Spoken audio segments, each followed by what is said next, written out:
मैं दिल्ली के एक फैक्ट्री में साफ सफाई का काम करता हूं। मेरा घर फैक्ट्री से 5 किलोमीटर की दूरी पर है।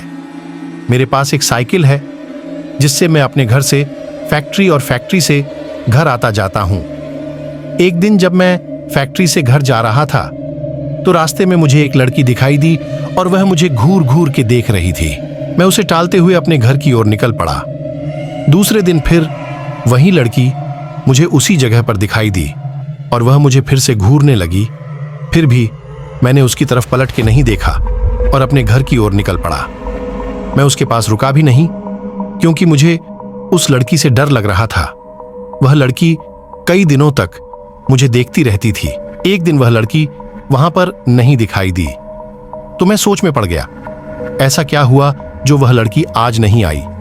फिर मैं अपने घर की तरफ निकल पड़ा। एक हफ्ते बाद मेरे घर पर एक चिट्ठी आई और मुझे पता चल गया था कि यह चिट्ठी उसकी ही है। उसमें उसका नाम प्रीति लिखा हुआ था और उसमें से एक फोटो निकली थी जो कि उसी लड़की की थी। मैं चौंक गया कि उसे मेरा पता कैसे चला।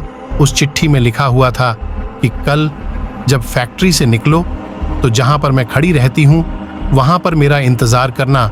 उसके दूसरे दिन मैं वहां पर पहुंच गया तो वह लड़की वहां पर नहीं खड़ी थी।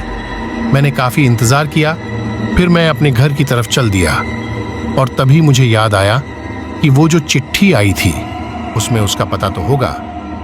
फिर मैं उसका पता पढ़कर उसके पते के अनुसार मैं उसके घर मिलने के लिए गया।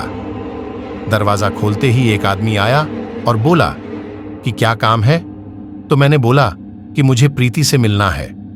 तो उस आदमी ने बोला कि मैं उसका पापा हूं और प्रीति को मरे हुए 2 महीने हो चुके हैं। मेरे हाथ पांव कांपने लगे। मैं सोच में पड़ गया कि वह लड़की जो मुझे रास्ते में मिली थी और जिसने मुझे चिट्ठी भेजी थी वह कौन होगी। मुझे लगा कि वह उसकी आत्मा होगी। तभी प्रीति के पापा ने मुझे दिखाया कि देख लो, उसकी तस्वीर पर माला पड़ा हुआ था। तभी मैं भागकर अपने घर पहुंचा। फिर मैंने उस चिट्ठी को जला दिया और उस दिन के बाद से मैंने कभी भी अनजान लोगों से मिलना और बात करना बंद कर दिया।